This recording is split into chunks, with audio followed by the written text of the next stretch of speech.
Welcome to another edition of the Motley Croc Show. It is 8 o'clock, actually 8:01 on the 29th of June.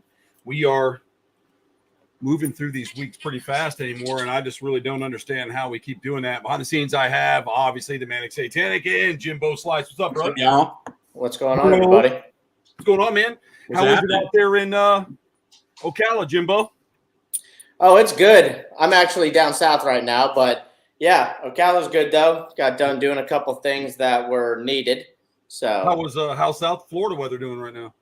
hot as shit, but besides that, it's hot as fuck. It has been pretty hot. Like I notice every time we go outside. I mean, I guess I got a little spoiled. Not that it wasn't hot in Virginia. We can get on that too. We had a great time up there, but you know, it was like winter when we got there, and it was like dead summer when we left. Tell me that wasn't cool as shit.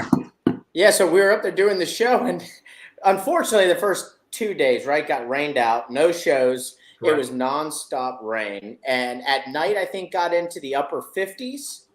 It was pretty chilly, and then the third day we were doing shows, it got up to the 90s. I think it was. It was crazy. The temperatures, it was nuts. But the last 2 days were good though. We were busy. Shows were great. Everyone enjoyed it. They asked to bring us back next year, so I think we'll be back at the fair next year. So good home, Virginia. You guys had a good time, albeit a wet one. Yeah. How about you, Jeff? You having an all right time this past week? Yeah, man. I worked and I went house hunting. Nice. What's that? Anything good?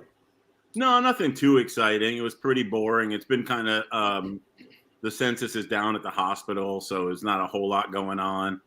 More just putting out little fires everywhere. That's how I was busy, you know. Well, you're really saving more lives than losing them if it's like that now down there, I would think. Oh, for sure, always. And I've been out house hunting up toward Jimmy's way, about 40 minutes from Jimmy. Nice, and, awesome. Around Spring Hill. Okay. Also, I looked at some properties in Dade City that I didn't move on fast enough, but. Yeah, I'm going to put an offer in on this place in Spring Hill. It's a shy acre, gorgeous, totally private. It's at the end of a dirt road, nice. Completely surrounded by like 15, 20-foot bamboo on all sides. The only thing that's missing is a fence for captain, which I can't be without. But we're going to try. That's easy enough to fix that problem. So. What's that? Putting a fence up is easy enough to fix that. Oh, for sure. We're trying to get the homeowners to put up the fence for us. Okay, so part of the deal. That would be totally ideal, and I could have it, in and installed before I move in. Hey, what's up, Amanda? I'm debating on bringing my sister, and it looks like she's driving in the car, so I'm not really sure. I might just fucking bump her all together. Sorry ass shit. Like, let me tell you something. If I was going to go on one of her shows, or we were going to go talk about aliens, and I showed up like a cheap ass in a car, I would just be embarrassed. Let's just do it anyways. There she is. Wow, she's not even driving. Of course not. I don't know who that man is. Who's that man with all that short hair over there? I don't even recognize him. He's like, get me off there, fucker. That's the chauffeur. Oh, that's her Uber driver. Right, her Uber driver. So you guys driving to Roswell right now or coming back? No. I fly out tomorrow. No, they fly her first class, Virgin Airlines. Nice. They treat her good. A couple martinis. They take care of her when they bring her out. She's the only one doing well. What's up, Amanda? I wish that was the case. No, I'll be flying American Airlines and then like a puddle jumper into Roswell because Roswell only allows 2 airlines in. And it's scary going into Roswell because it's really bumpy and I don't like it. It's like always turbulent going into Roswell. So that's like going into. That's like just remember it's for the aliens. Just remember it's for the aliens. That's right. Do it for the aliens, Brittany. Do it for the disclosure. Got to do it for the aliens. That's right. So you guys have you guys follow? Some of you follow the page, the Silky Elephant. You ever seen that? Where she has her elephant, Lauren. She's awesome. Friend of mine. So I told her I'd like her to bring on. She's been getting attacked a lot by animal rights activists, etc. And she really responds well. So I think what I'd like to do. So she's going to come on sometime. So I told her in the next 2 weeks or something, we'll figure something out, and she'd come in and kind of talk a little bit about that. And she does her stuff with the elephants, and she's awesome, man. I mean, I've done some of the Tallahassee meetings with her for FWC meetings, and she's really good people. So I hope to kind of get her to come on. She's busy a lot, so if we can squeeze her in, that'd be a really cool thing to do too. That's awesome. Now, is the state of Florida trying to keep us from having elephants too, or? Oh, I think they did a lot with the elephant thing. They've attacked them left and right. Her elephant lives amazing. She does a great job. And if anybody out there disagrees, fuck you. I'm sick of it. We're sick of defending what we do for a living. I don't care. We have animals. You don't. If you don't like us, don't watch. If you don't like what we do, don't watch us. You know, this isn't a sensitive. I'm not a little snowflake page, so we're not here to appease to your feelings. We're going to talk truth. If you don't like animals, you don't like what we do with animals, then you shouldn't have anything. I mean, you shouldn't have a cat or a dog or anything. Nothing. I'd never have a cat or a dog. So that's what you need to do. Right, Dad? Yeah. So, yeah, that's what we're looking at here. I had some eggs this week. From one of your hog noses? One hog nose. No, his cat. His cat. Leucistic hog nose. My het leucistic laid 6 eggs. One of them was just already went bad, so I'm hoping the rest are good. They're only 3 days old, so it's a little. And then one of my Pueblan milks is laying right now. And hopefully my big axanthic bull snake is going to lay today too. She's in there digging. So nice. Cool. I'm excited about that. That'll be my first Pituophis eggs at all. I think she's gravid, and then one of my albino San Diego gophers is gravid too. So. Well, we got eggs from a special person too. Special thing. We're not going to say what it is yet, but a special person. A special person. Yeah, special person, but a special what's up, Michelle? Creature, and nice. Hopefully, it all works out. So you creatures, give me a second, creatures. I'll be back in preferably fire breathing. Could be. Could be. How are the baby broad snouts coming? They're very good. The ones I have left, they're fantastic. Trying to work on rehoming 2 of them to another zoological park in South Florida. Nice. And, we'll use the funds for that to put back into the facility if that works out. So we did trade a couple of things. I got an Acutus for one back, a little while back. Nice. And then Troy and I both are still waiting we traded one each for some dwarf crocodiles that are going to be born this year, I think, hatch out this year. Nice. So we're on a waiting list for them. I know they're kind of hard to get a hold of, the dwarf crocs, right? Yeah. And they're just harder to, not many people breed them, but they're around. You just have to find the right people that have them. Yeah, for sure. That's awesome, man. Good for you. Yeah, so Troy and I are waiting for those dwarf crocs when they do come around. So I'm going to wait till I move to put in my class 2 of my VRC so I can kind of set everything up that way and have my inspection there. Well, the cool thing is you can keep anything under 4 feet, Yeah, which is awesome. Yeah. Exactly. I was hoping to find a property. Hey, Holly.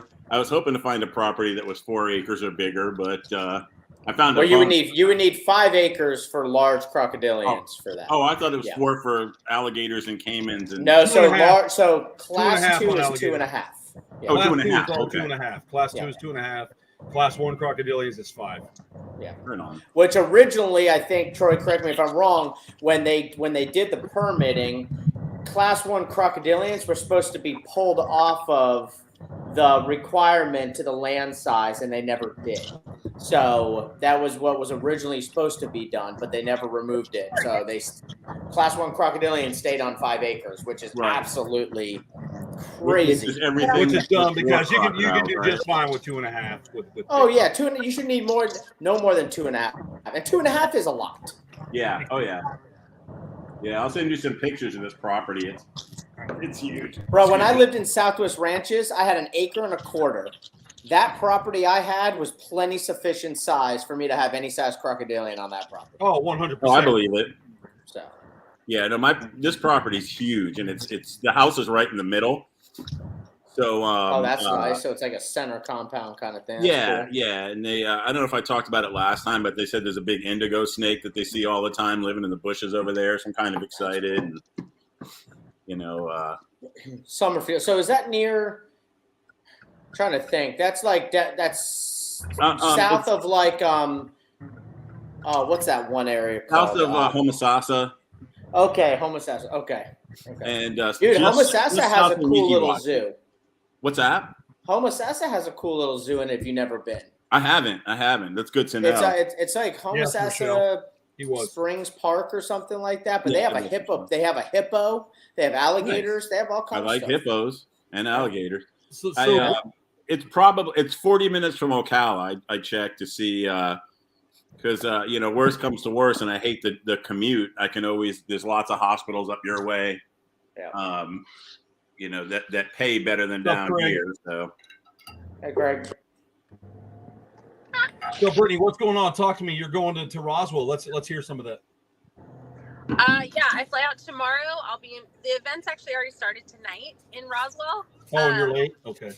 Yeah, I just didn't fly out till tomorrow. So I fly out tomorrow and I get in at like 11 o'clock.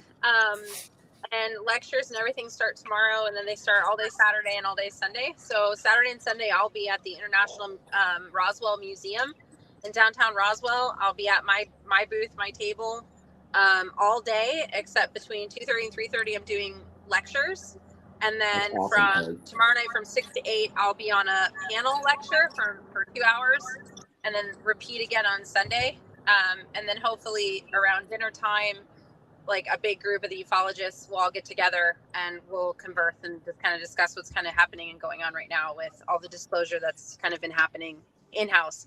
Because 2 days ago, Marco Rubio just kind of broke the internet by coming out and saying that he had talked to high-rank officials, that they were aware of having crashed, recovered UFOs, and have been basically re-engineering them for years. So he spoke to those individuals and knows about this project from the high level. So that basically broke the ufology internet for us. So now we have news crews coming to Roswell for this festival because we have 45 ufologists in one location for an entire weekend.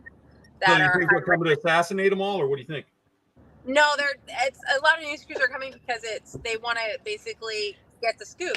So these are all people that are highly involved, people that know people in the Pentagon, people that know people in different ranks of the government that are going to be coming and speaking. Tim Burchett will also be there. Aliens are real and stuff. That's what they're going to do. They're real. Yeah, high-ranking people in the Pentagram. Yeah. Yeah. Yeah, so it's just. And you're married to somebody that has no soul. I watched South Park. One of Satan's children.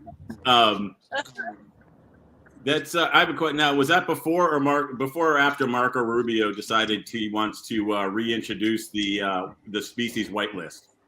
I don't know if you guys heard about that. I don't want to steal your thunder, Brittany. Go ahead. We talk about that after. Oh yeah, no, I don't know. I don't know about that. I don't know. He did this literally like 3 or 4 days ago. At least that's when it hit mainstream media.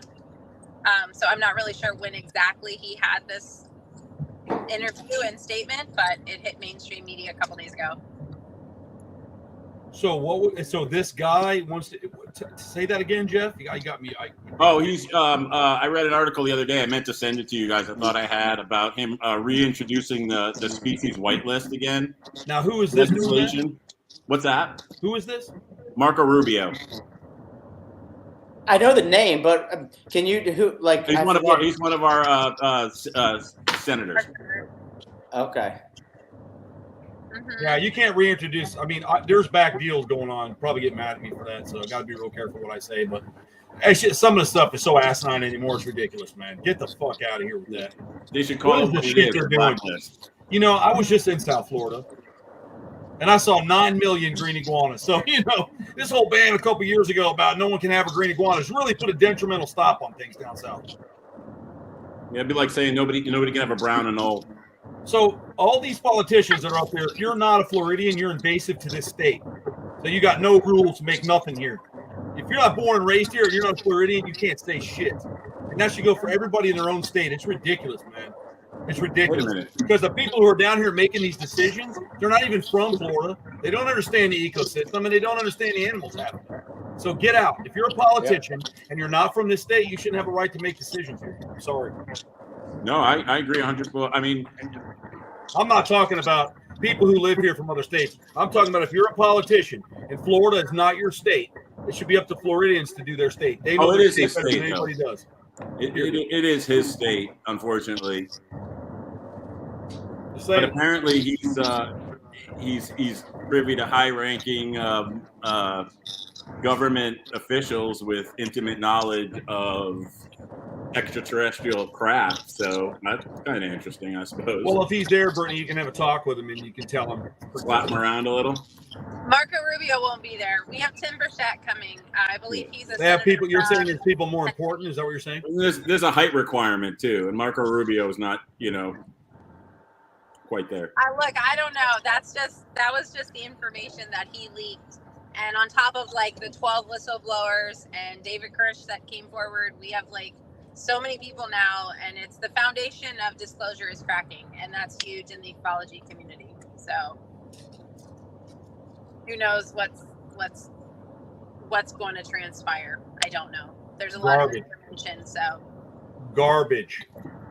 No, I mean, the thing is, like, everybody, like, here's the thing. Like, you just have to be real with it. Everybody is so taboo about the topic because they're scared of it. Listen, we run from what we're afraid of all the freaking time. That's life. But to think that we're the only living people in galaxies upon galaxies, I'm sorry. You're just very close-minded and you need to be more open. That's crazy to think that. And so for us to think that there's off-world vehicles with NHI involved, which is non-human intelligence, I am not opposed to that. I do agree that that's a possibility, and I think that we would be closed-minded to think otherwise. Well, they believe we haven't even found all the human species on the planet yet. Well, we have indigenous people that are still existing that we've just discovered in 2018. So we don't know. We act like we know, but we really don't know. And the biggest thing that I always say is that if the government, and it's a smart move on our government, if our government was to find crashed vehicles from NHI, right, from another otherworldly being, and we want to be an advanced, basically an advanced vessel in any type of military kind of wars or anything coming forward, we would not want to disclose this and say, yes, we have off-world vehicles that we are re-engineering to help us against our enemies. So you wouldn't want to come public with that, because then other areas and other countries that also have found crashed vehicles that they have been re-engineering for years, we're kind of going back and forth on ourselves. What we need to do is come together and say, what? She's gone. Wow. Lost her. The government just censored it. Oh, there she is. Sorry. I didn't know you'd be driving tonight, Brittany. I'm sorry. I had no idea. No, you're fine. You're totally fine. It's not a big deal at all. It's totally fine. Hey, Brittany, have you heard? I heard something the other day on a podcast I was listening to about one of the submarine passengers was on the board of one of the UFO. There was all kinds of conspiracy theories about. Are you talking about the Adventure Club guy? Yeah. Yeah. That he was on. That they were saying that some of the theories are that they were actually there on a fact-finding mission for extraterrestrials, and that they were looking for some craft that was run by some kind of artificial intelligence. And I just heard that. I figured you had to. No, that wasn't. Oh, No, there she goes again. I'm back. Sorry. You're back. No, that wasn't. Those were just conspiracy theories that have been circulating because he was actually very good friends with Josh Gates, and they were part of the Adventures Club. Okay. Adventurer Club. That they get involved with high rank, kind of need to know information. But this guy was obsessed with the Titanic, and whenever he got the chance to take the submarine down, because he knew the owner very well, he would go. Right, and he was very into extraterrestrial stuff, right? Yeah. And But most of that's them the are. Adventure Club guy, right? That you're talking about? The Adventurers Club is kind of like an elite VIP group of people, and you're only invited in, and it's a lot of. Isn't there another group? What's that other group that's like the Explorers Club? Is that another big one? Yeah. No, that is the name of it. I'm sorry, the Explorers Club, not the Adventurers Club. Oh, okay. The Explorers Club. Yeah, I'm sorry. Okay. Yeah, and they're an elite team. Josh Gates has been brought into. Yeah, that. Josh Gates. That's who I was thinking of. Yeah. Yeah. this guy was, I think he was Pakistani, the guy that I'm thinking of, or Middle Eastern somewhere. Yeah, the Middle Eastern gentleman was the gentleman with his son. Oh, okay. Mm-hmm. They were had nothing to do with the Explorers Club or. What about the conspiracy? What about the conspiracy that they faked their death? This is the thing. I'm just saying because it's funny. I'm just saying because it's funny. Yeah, like they didn't. Like, this is the thing that's so crazy to me is like, I wish people would just leave it alone. Like, it happened and it's sad and it's depressing that it happened, especially the way that it did. But it's like, now all the paranormal people are getting involved and trying to communicate with them from the other side. I can let the dog out. How it happened, and I'm like, this is just enough. Just let these poor people die in peace. I think I just saw a video today though of, I don't know if it was the same time or right before the sub went under, but they were filming like the door being shut and stuff like that, and there was a group of them in there. Is that the same footage? Was that the actual like before? As far as I know, the footage that was filmed inside the submarine was lost. So it would have been, you would think so. It's not atmosphere. They have footage from outside, like exterior shots, when they were loading up and going in and prepping the vessel to be loaded into the water. But as far as I'm aware, the footage was lost when it went. So how about this bullshit that they already knew what happened before they released it? How do you like that? They did. They knew it on Sunday. The Navy did notify, and they did know that. Basically prior to. So they found the whole thing, right? They know where it's at. They know where all of it is. They found 2 debris fields, is what I had heard. Well, that's what they said, right? And then they didn't even tell us that they knew when they already knew. So, I mean, come on. They didn't know where the debris field was, but the Navy notified the sound that they heard. They knew that it imploded on Sunday. So they picked up the implosion. They picked up the implosion in their submarine sonars. Yeah. It must have made a big noise, dude. Oh yeah, they knew right away, and they asked, and they said, "Yes, our submarine." Well, you broke up. Implosion. Brittany, we don't have you anymore. We just have you frozen. You have to re-say all that. I know that's like the biggest cliffhanger of the fucking. I'm sorry. Sorry. You're really bad. You're not really moving, Brittany. You're going like this. Sorry. Can you hear me though? Yeah. Can now a little bit. Okay. So on Sunday, the Navy heard the implosion. They knew that Ocean Gate had imploded, but they didn't know where or the degree. So they didn't know where the debris was and what, but it was loud enough to be picked up on their integrated, basically, sonar. Well, for those of you that have been scuba diving, all right, like myself, I know Brittany has, and especially John, the way sound travels underwater is pretty amazing, dude. Like, I mean, when you're down deep, you can hear all the little crackling of the water. I mean, you get everything's just sounds that all the little tree creatures are making. So any type of odd noise, the way it sounds like it's right next to you. Yeah. It's unreal how it travels. Oh, yeah. Yep. Yeah. So Michelle said that they heard the implosion, but they weren't for sure, and they wanted to give any chance as possible for survival. I understand that completely. I mean, I just wonder if the implosion is due to the craft not being. How sound versus underwater versus above water. Well, John would know. John's a master diver, master instructor, so he would understand how sound travels. Can you explain that, or through Brittany? Can Brittany tell us how does sound? Because you know what I mean, John. When we're down diving, we hear all the crackling, especially when you're spearfishing. So it's like little crabs, everything making noise. How does it work? So underwater, it's like throwing a rock in a pond. So the sound would go out circular. Whereas on land, it's directional. So as you talk, your sound waves follow the direction. So that's why underwater you can hear it, but you can't find the direction.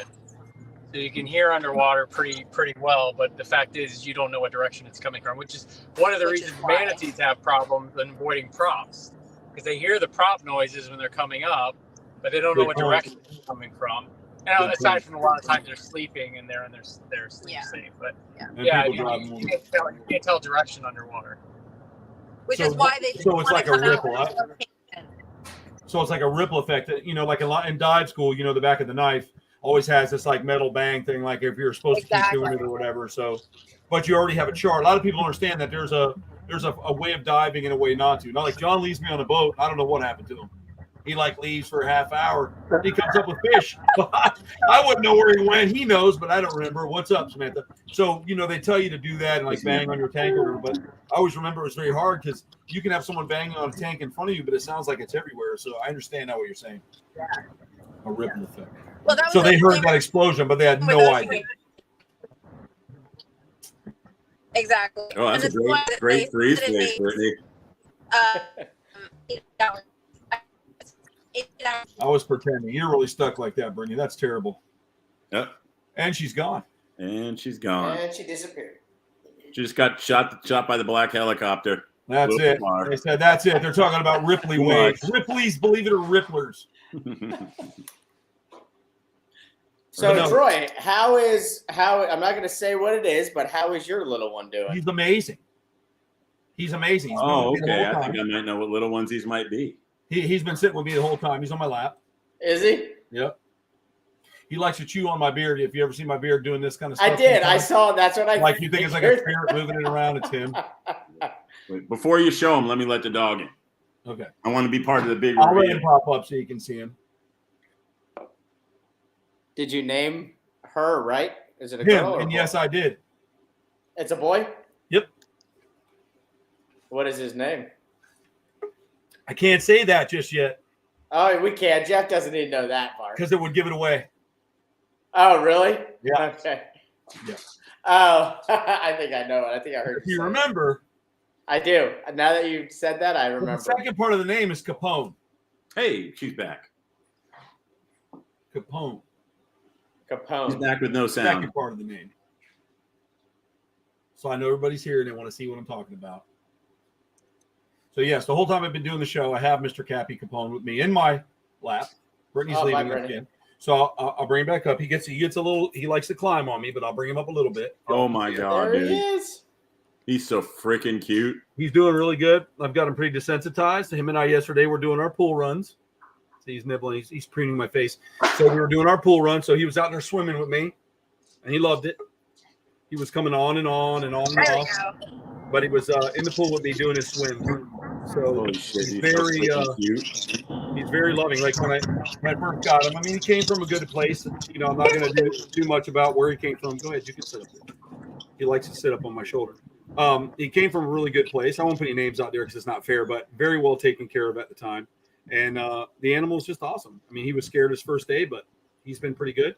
They're beautiful. Really nice. You can actually, potty train him, but he actually, as of right now, he poops in his water bowl. So you put a big water bowl down. He goes right to it. He does his little poops in his water bowl, not all over the place, not all over me. So it's kind of a nice thing. You want to come back down here, bud? Come on. Nice. Now, that's a class 3 animal? He's pretty good. Wow, he's so cute, dude. Yeah, he is. He's insane. Oh, Isn't he badass? Yeah, so his name's Cappy Capone. He's a boy. Now, is yours a girl, Jimmy? What's that? Jimmy, did you get a girl or a boy? No, I didn't get any. Oh, I thought you said your little baby. No. He got him. I was looking into him too, but I just at the moment I can't do it right now. So he's just gotta, you gotta have space and time, and there's a lot to it. Yeah. And you gotta spend a lot of time with him. So I just have him sit with me all the time, or whoever's hanging out with him here, just to keep him real social, because he'll be a big boy. You're talking about 160 pounds. So I think it's gonna be a lot of fun. I was watching him swim yesterday. He would like climb up on my. I'll be sure next time to wear a shirt in the pool, because these nails, man, they have like what looks like little hippopotamus feet. Let me see if I can bring it up and show you. They got like these little feet that look like hippos, but they got like, you see their little feet. They look like little monsters. But you see those little claws? Yeah. Oh, yeah. They really get into I know. They really get into your skin when he's swimming. But he does this thing where he like swims to the top and he dives and he spins and he shoots up, clears his nose, swims back to me. So he just started practicing yesterday going under, and he's doing really good. I put him on a surface where he could just stand, and then all of a sudden he was going across the pool and chasing me and side to side. So it's really a trip. Really a trip. And they're natural swimmers? Yeah, almost fully aquatic animals for sure.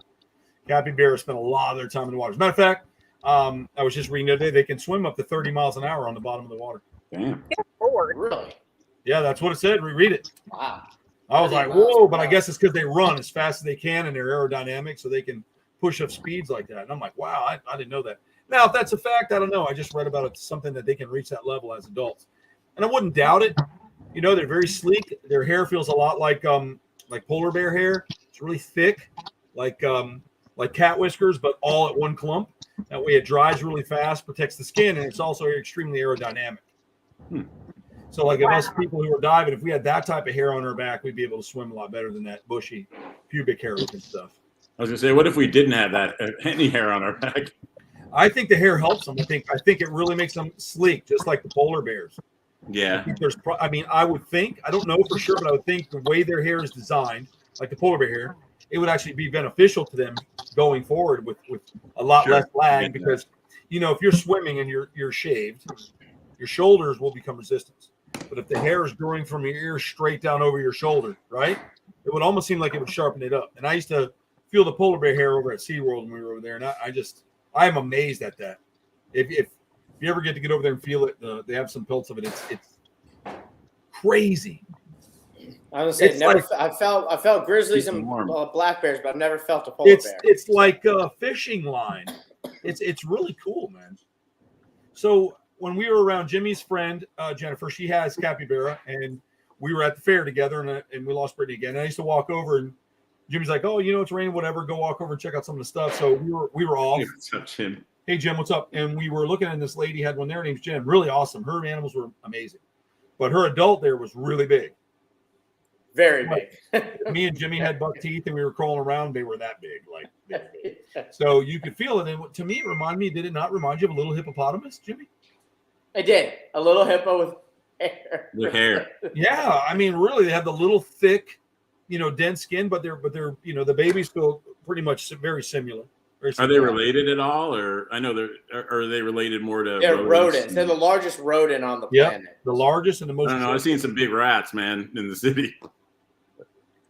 Not like this one. Not the one that Jen had in. I've seen a full-grown pappy. If a rat that big in the city, nobody would live there.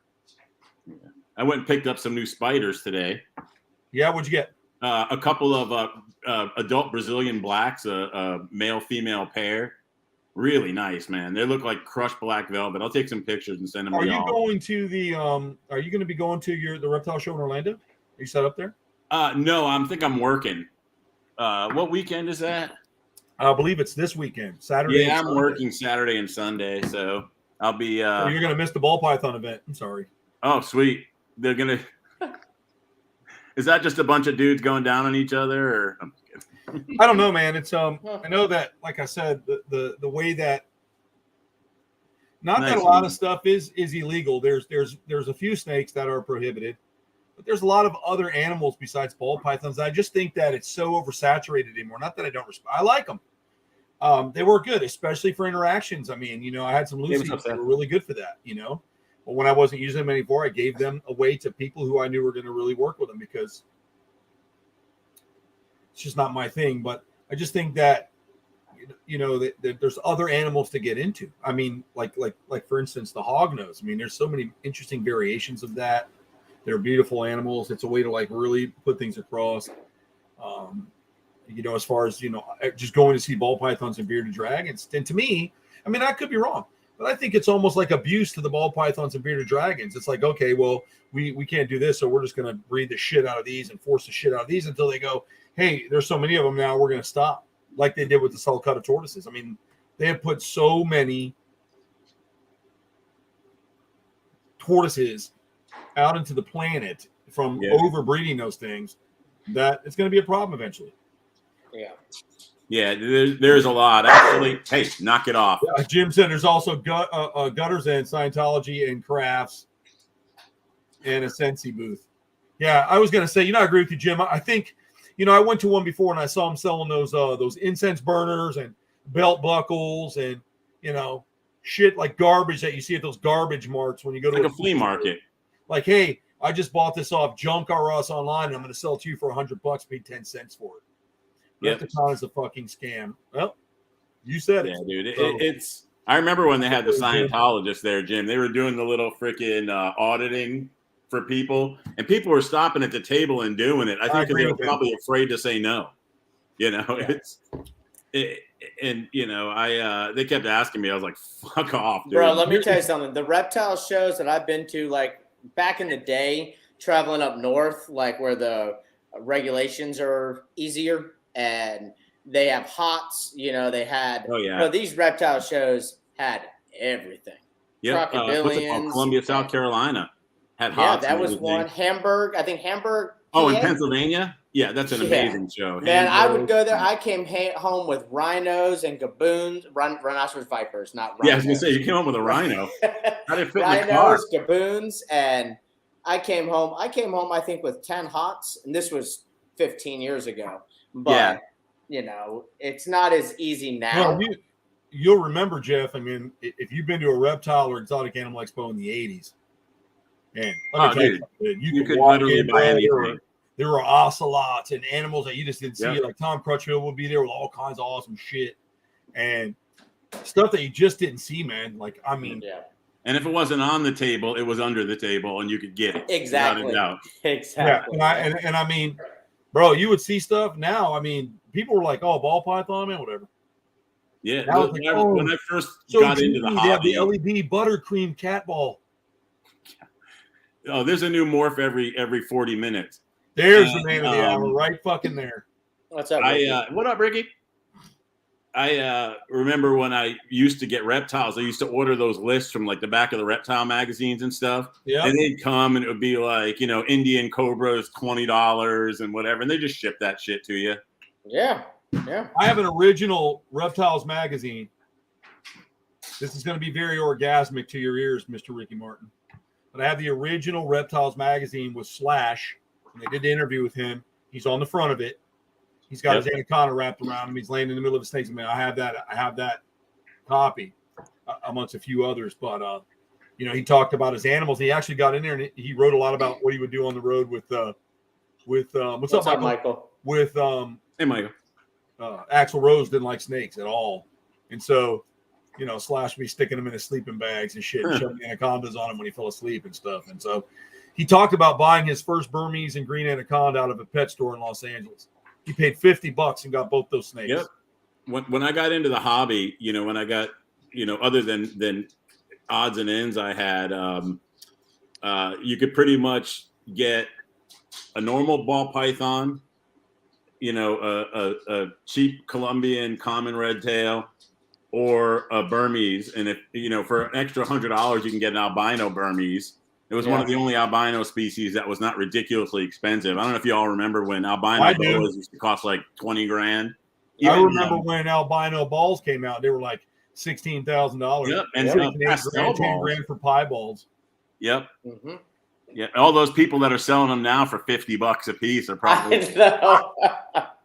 If you weren't one of the first 3 to 5 in that field, you don't make any money. Yep. It was the same with leucistic hogs 3 years ago at Daytona. You didn't say that in Reptiles Magazine, just so you know. I remember going into a reptile store down in South Florida off of Sterling, and I think you all know which one that is. And that guy that you just mentioned, the Slash guy, I think it was. Yeah. The guy that sang, he was a regular there. The guitarist. Yeah, he was a regular there. And I'd go in to pick up some hot snakes for the zoo I was at, and there was numerous times I ran into him there at that place. I'm sure. And you know who else is really big into snakes and has a huge collection? Nicolas Cage. That's who I was gonna say. Kerry King. Yeah, oh yeah, Kerry King breeds. He breeds blood pythons. Not blood. Who is that? I'm sorry, carpet. I don't know who he is. He breeds carpets. He's like He does. He has. I was just looking at some of his blood pythons that I didn't know he got into. The colors of those things are sick. Oh, who is he? Kerry King is a writer and guitarist for Slayer. Okay. He's an OG. He's like an original member, and that people were wanting Slayer to come back and tour. Got big chain links tattooed down both arms. He's a beast. Yeah. Maybe that's who I saw. Yeah, maybe. It was a big buff guy. He was bald. That's Kerry King. Kerry King. That's who I saw. King's that's the guy. Man. That's the guy that I ran into numerous times. Sorry, Ricky, bro. I didn't grow up listening to that music, man. Sorry. I didn't. I was country, man. I was at the rodeos on Wednesdays. That was it. And that's it. A lot of people don't know that about me, Seth. But Seth worked with me, but I actually owned an exotic pet store for a lot of years. And so during that run, I had lists to everything, dude. Like I could get anything, dude. Anything. Yep. So, running those, and I would bring in some cool snakes, man. I would get some cool stuff because I just didn't want to bring in the same mundane shit, But now I also wouldn't sell things to people who, back then I was selling 15, 16 foot retics out of my shop. You know what I mean? And people would just, Seth would buy everything that came in, man. I mean, he said everything. Yes, I could get anything I wanted, but he would always buy up the stuff. He said, I think I bought every snake Troy had in the pet store, but frogs are my favorite. I did too, man. The waxy monkey frogs are pretty badass. I got to give it to you. When I first started piercing in the early 90s, we had a guy that used to hang around the shop that worked in an exotic pet store, and he'd call us and be like, I got this, and that, and we'd just go get it. We had it had to be like 11, 12 foot amethystine scrub python. And it actually looked like a big king cobra. That's what it reminded me of, like its head, and it had the long, slender body. Thing was mean as the day is long, though. Another guy that used to come into Native Village when I was younger was he only came in I think 2 or 3 times, but it was once every few years. The lead singer, Metallica, the guy, the big dude, the Cowardly Lion. I don't know, the big guy, the guy standing. This guy, James Hetfield. That big dude. James Hetfield. Yep, that's him. Yeah, that guy. Yeah, he used to come in with. I think it might have been his wife, and I don't know who it was, but he used to come in, and Skeet would let him in before we opened. There was a few. One of the Wayans brothers used to come in from the Hard Rock, and I guess Skeet made friends with all these people. He knew who they were, and they would let him in before we opened. A lot of them love those animals, man. A lot of those guys love the animals, and then it got really uncool in Hollywood to like animals and things like that. Like, don't wear leather, and you shouldn't have zoos. And they get on that stupid wagon and start running around with it. You know what I mean? And I mean, I understand they got to do that to protect their jobs, so they're not pushed out of a job. But you know what I mean? It's like, sad. Speaking of wearing animals, unrelated, I was looking at houses in Lakeland yesterday, and I saw a homeless man in like a full-length mink walking down the street, and it was like 94 degrees and super humid. And I'm like, this motherfucker must be dying. I'm pissed at myself for not stopping and asking him if I could take a picture with him, dude. Full-length fur coat. Yeah, that would have been awesome. Dragging on the ground. It was so long. He was a pig. Yeah, Betty White was a huge advocate for animals. She donated snakes. Yeah, she did. I saw her in a movie, and she had a pet crocodile. Got a little out of hand, but I was doing an upfront when Gator Boys was going on, and I was in New York, and Betty White walked past me as I was walking in with an alligator, and she looked and smiled at me, and the alligator, she kept walking. It was one of the coolest fucking things I've seen her. Yeah, we didn't talk, but it was cool. They were walking her out. It was neat, though. Yeah, Betty White. There's so many people that you just don't know have huge snake collections. Well, I know Nicolas Cage you mentioned. I've seen him in documentaries, and he's like, yeah, this is this and that. And he had a bunch of cobras. Yeah, I was going to say he had venomous. I saw in one of them. Yep. And, it's awesome that they, that people see that. It's just a shame, you know what? Because you know how what we're dealing with here, with all the permit changes and stuff like that. It's it's a shame, and I'm just throwing it out there, Nicolas Cage doesn't live here and he has hots. You know what I'm saying? Because, or some animals, because when you have someone at that caliber, you know, sure. And I'm not saying in the sense of being in the industry, but if someone he has a lot of influence. I guess what I'm trying to say. Right. If you have a big name and a big face and they're standing, exactly, that would make a difference too. So. Right, and then you have the other side, all the Hollywood people who do the PETA ads and shit. For sure. Yep. Oh my God, he's so Little fucking Cappy. cute, dude. Look at that go back, face. buddy. You Hey, go back Capone. and lay down. He looks like the Cappy. captain of rodents with that long nose. Look at my little Cappy. Give him kisses. All right, Cappy Bear. He's gonna go ahead and go on out to go get his rest now. He's been sitting with me now. He's probably hungry. He's probably gonna go potty. Yeah, Cappy Capone, ladies and gentlemen. Cappy Capone. We'll see. What are you feeding him, Troy? a lot of things. He's up. I got him on a bottle. So I ordered milk that day. I picked him up from Australia, which is from their zoo, their capybara supplement. So I didn't do it. My mom was like, I'll get it now. I said, just go ahead and put it on order. So you can imagine. And then he gets his lettuce, rat block, and there's a Missouri diet we give him. And then they have to have vitamin C. I guess they don't make their own vitamin C, so they have to have extra. So we give him that, a little bit of apple or chewable. So right now he's kind of on his milk supplement and his leafy greens. And That's you awesome. don't want to do a lot of fruit, man. It's not good for him. Everybody always thinks, oh, I have a tortoise, and oh, I have an iguana, or oh, I have this, and give it fruit. You just can't do that. Everybody wants to give fruit. I see some of these zoo diets, and these people are supposed to be professionals. So why would you give a grassland animal all this fruit? And you wonder why its neck is blobbed out of its shell, and it can't lift itself up, and it's dragging on its knees because you made it this big fat McDonald's fruit eating fuck. That's actually what I feed my tortoises is McDonald's. That's what I'm saying. Strictly. You're talking about a grass animal. I feed my big soul. I have big soul cutters. Anybody who comes here knows I have big soul. Oh yeah.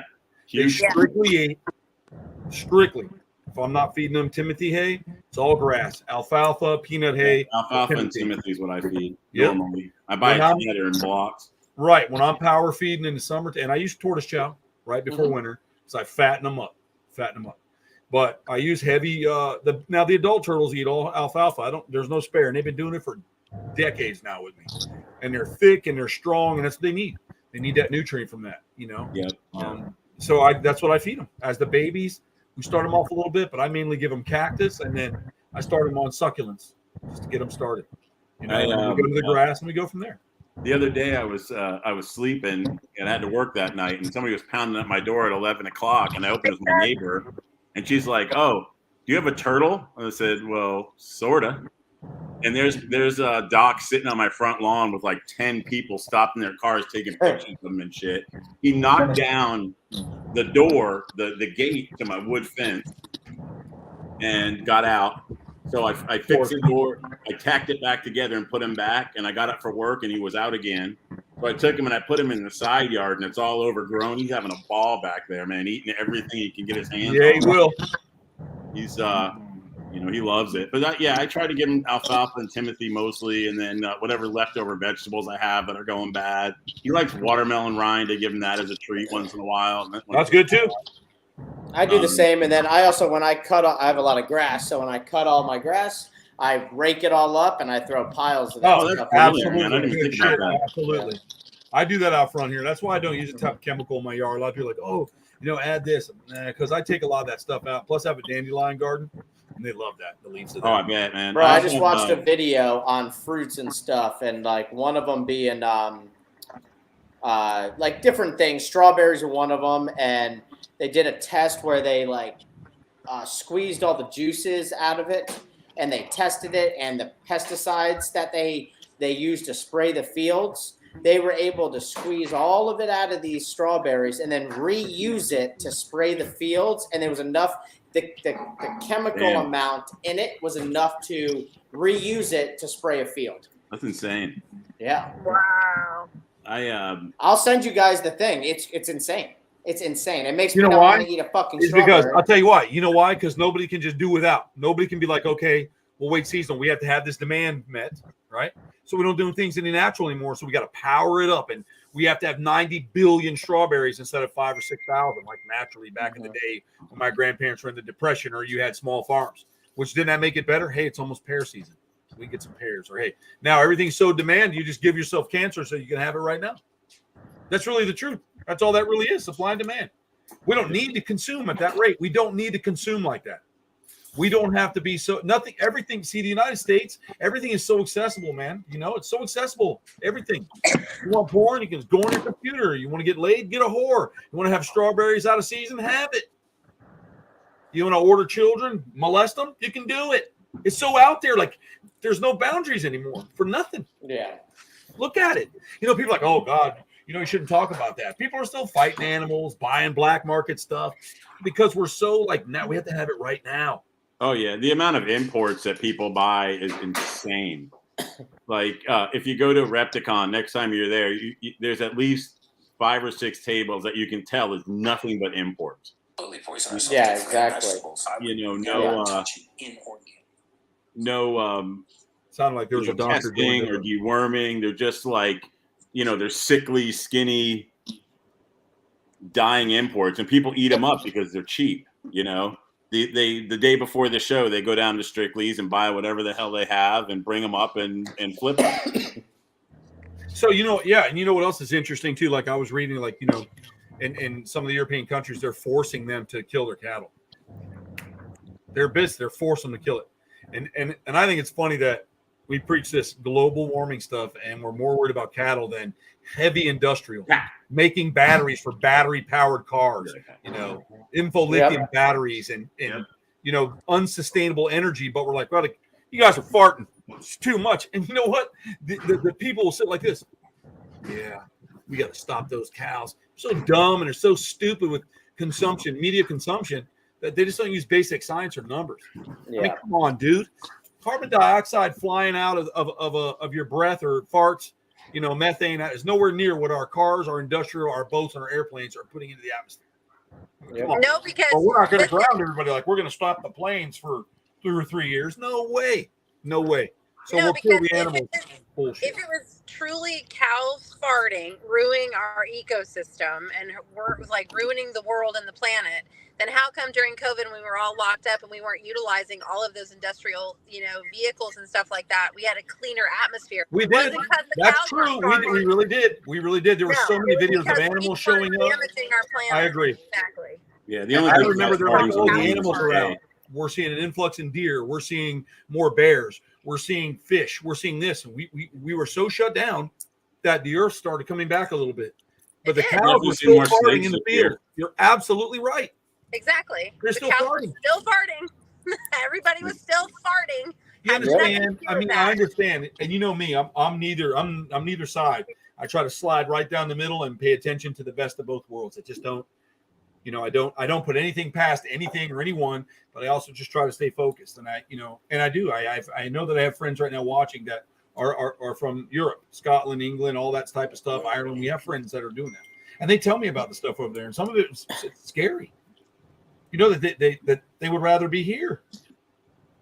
So I mean, it's so much made up stuff. I mean, they're hey, we're not allowed to do that. We can't say that. They'll arrest us if we talk about our president or our prime minister. They'll arrest you. Pepper, Samantha. There's a bunch of them. So, I mean, when you think about that, you're right, Brittany. That's a very valid point, but we're still making battery cars. That I was watching. I like to watch that stuff when they do the big council meetings against big companies, right? So, like the big, Master Power. Did you see the guy interviewing that? And he's like, so give me I want to know how many kilowatts will be needed by the year 2030, right? And so he said, you don't even know. And he cornered it. These people are CEOs of these companies. And he said, you're making so many batteries for so many battery operated cars, and we don't have the power at one time to charge it. We're not producing enough energy. And he's right. Because why? We're going to get rid of fuel. Listen, I like rolling coal. Every time I fucking turn my key on and my diesel goes blah, blah, and I see that black smoke, well, fuck it. I like it. I don't want to get in a battery operated diesel truck. I don't want that. I'll never do it. From now, when everybody's floating around in a bubble and they don't even want to smell each other's farts anymore. Right now, I like cranking up a diesel and loading it up and driving on.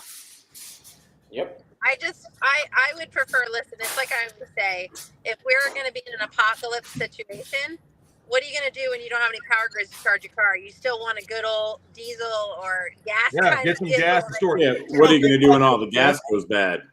Think about this, Jeff. There's plenty of corn oil and other things that work. Diesel is regular gas will go to shit. Yep. Diesel now, that shit's garbage. It burns like garbage. And I swear to God, you can find diesel from the 1960s in an old barn and pour it in your tractor. I bet you'll fire over. It's just funny. Yeah, and they charge way more for diesel than the shit that they have to process, which go figure. Right. Remember when diesel used to be cheaper? Even red diesel, right? Is that what you just said? Farm diesel, it can work in a vehicle like ours on a daily driver, but it is so cheap to buy that. I don't think that's why they allow it. The reason farm diesel is the same diesel, but what they do is for farmers and truck drivers, they give them a break on their fuel other than us. So the farmer's fuel is because, and they put the dye in it. It's the same. They just dye it instead of that green color. It's red. Mm-hmm. And then the reason they died is so people aren't illegally putting it in tractor trailers and things like major corporation companies. But when you're a farmer, they allow you to have that type, that they have diesel at a different price because it's for tractors and farming and processing their plants. So they allow that. Now, with that being said, imagine this, Jeff. I'm imagining. Every train and every tractor trailer on the whole grounds of the United States right now working on battery juice. How the fuck are we going to power that many things to get rid of fossil fuel, which we probably would never run out of right now for at least for 16 generations, 20 of it. Well, but there's nuclear, there's hydroelectric, wind. I mean, there's a lot of ways to make power that don't necessarily involve our dollar bills. Well, they all involve, unfortunately, our dollar bills. You know, they can charge you for wind. They charge you to put solar on your house. Right. So understand what he was saying was, if you start powering airplanes, I would never get in a battery-powered airplane. Airplanes, trains, and tractor trailers and vehicles. Right. You don't have enough. You don't have enough windmills up. You don't have enough pumps. You don't have enough. I mean, you can generate it with water too. And they said to supply the demand that you would need that we're supplying with fuel makes no sense. Yeah. Have you ever? I mean, I understand if you want a battery-powered blower, I have that. That's cool. Or your I have all that too. I would have a battery-powered car for fun. I would have a battery-powered. Look, my one wheel is awesome. It's battery-powered, right? I get 30 miles out of it. If I lived in the city, if I lived with Jeff and we lived in Boston, and I had to go to work and it was during the summer, I'd ride my one wheel. Wouldn't even start the car. Yeah, or take the train. I got rid of my car every day. He gets on his one wheel and takes off, unless it's storming so bad you can't do it. And think my car was more trouble than it was worth. You know, in Boston, it got towed, it got stolen. It was ridiculous. Yeah, you can bring your one wheel right in the house with you, plug it in, and go to bed, and you're not draining that much, and you're helping. Yeah. You know, like driving a bicycle. But to power that amount, I mean, we're going to have to produce a lot more power. I mean, we just are. I mean, you know how the grids get overloaded here when the summertime? My electric bill's like $900 a month. It's like $900 a month because they level it all out because everybody's fired up the ACs, and then when it gets to be 65, everybody dies of hypothermia here, so they turn the heat on. So you got that winter blast too. I mean, it's ridiculous, man. It's got to be below 50 for me to touch my heat, and that's just to kick it up to 65 in the house. Bro, it would have to snow in my bedroom for me to touch that heat. I'd fight it to the end until I started having black fingers and toes. I do that. Same here. Yeah, it hasn't snowed in my bedroom since 1987, man. That's pretty awesome. But yeah, like with that being said, you know, there's just so much, and we just blame everything in so many different ways, and this whole he said garbage politician stuff, man. I mean, how? Oh, dude, they're fucking. Come on, dude. Somebody's got the hand in the pocket of every politician out there. You know that's how I feel. Every fucking one, dude. If there's anyone that's beyond reproach, I haven't seen him. Just look at. I always say this. I say, man, be smart and look at small businesses. Look at the guys that are millionaires in smaller businesses, right? Look how they don't give a fuck. They want these people working. They'll replace you just as fast as they got rid of you. Yeah, it's no different. When the government looks down, man, all you got is your family, your friends, and what you do, and the best you can do for you. Because that's it, man. That's it. There's no safety net. Nobody cares. I know they think, we're gonna, you know, the government's got to take care of us and give us. No, they're not. No, they're not. They're not. Nope. Sorry, none of them. Neither side. None of it. It's all shit, man. It's all about what you. I just try to make the best. When you're born, you get this big piece of shit laid on your lap, and you got to polish it every day or sprinkle diamonds on it because that's the best you're gonna do. Now that may sound grim, like life's positive. It is. There's a lot of positive times, but really, for the most part, it's shit. You know, think about it. You got to worry about your kids surviving. You got to worry about if someone's going to hurt your children, Jeff. You got to worry about your family member, your mom passing away, losing someone you love, your grandparents die, your pets die. Everything that happens is shit. So you just got to make the best in between those lines or storms while you can. And, you know, a lot of people are like, you got to be more positive. It's not that I'm not positive. When the world kicks you in the nuts enough, that whole fairy tale thing where, it's this easy to be. You know, I can leave you with this. A lot of younger people from I would want to say 18 to 25, they want what I'm doing right now. They want what I can do. They want the animals I have. They don't understand that I'm a lifetime older than them. What they want at 22, I'm just able to achieve at 50 years old or close to 50 years old. Think about that. Mm-hmm. So I knew that when I was 22, Jeff, I couldn't have what guys our age then were having because they worked their whole life for it, man. So it wasn't like, well, if you can have it, I can have it. You don't have enough life experience to have it. I could take. When I was 22, I could hardly buy a pack of cigarettes. Look, I could go take someone that's been to school for animals or the business, leave my facility alone, my small one, turn it over to them, and they'll fucking fail. Just like that. Fail. You have to have life experience to get to the levels that we're at. You have to. You can't climb on the back of a fucking alligator like Jimmy does in front of a crowd, open its mouth, do things that he does because you saw it on YouTube, or, you know, I've seen the dangerous things that can happen. As I say, Jimmy, you can. It just won't work out too well for you. It didn't. You couldn't tell at all, but he almost fucking bit the shit during the show because his ankle, that the alligator did some crazy shit, and because it was raining and sunny, we had an algae in the pool, and his ankle hit it and he slipped. But man, he saved that. But if you don't have the experience to know which way to go, when that motherfucker's, you're done, dude. Yeah, that's true. To him, it looked like part of a comedy act. He played it off great. I said, watch the film. You can't even tell. He's like, no, it's right here. I'm like, you can't see it. Mm-hmm. I only saw it because he goes, okay, I quit, everybody, I'm done. And he walked out, you know, like, I stumbled, I quit. Everybody laughed. So people who were watching go, oh, that's just Jimmy doing the show. People who didn't know were like, oh, fuck. I did know. I'm like, shit, you know, and anything can happen. But it's taken years of experience to be comfortable enough to do that. Yeah. I think if that had been anybody else that was not experienced, there's a lot of good handlers out there that wasn't experienced, that was new, they're done, dude. Oh, yeah. It definitely would have been a leg bite. That's for sure. One thing I do know, and I study behavior and I watch reactions and human reactions, and one thing I do like about Jimmy when I watch him, and I watch him closely, not because he's sexy, that too, but the way he moves, he's always anticipating the alligator's move. I've heard him talk to people about, you know, they become habituated to the act and then they like to go the other way because they learn you, which is very true.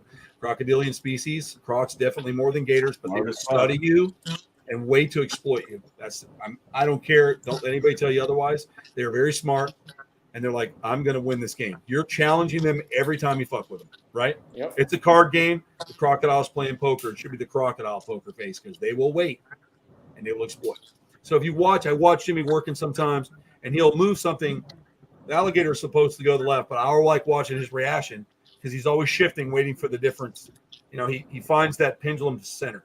And a lot of people, I've seen a lot of people that don't do that. There are a few guys here that I know personally that are really good. Like Justin's real good at seeing that. Yeah. Some other people that I haven't seen, Jimmy's really good at it. You know, that alligator stuff's really good. When we were in the middle of the show, we were getting ready to remove the alligator, and I'm like, that little bastard. He literally opened his mouth enough to try to pinch one of either my hands or Jimmy's hand. Yeah. I'm like, Jimmy, he opened it. Jimmy's like, I felt him. Sneaky fuck. That's true. He waited for us to do he waited for the split second for the transition from Jimmy's hand to me grabbing the mouth. Yeah. Right from in the split second, he opened up to try to pinch us, little shit.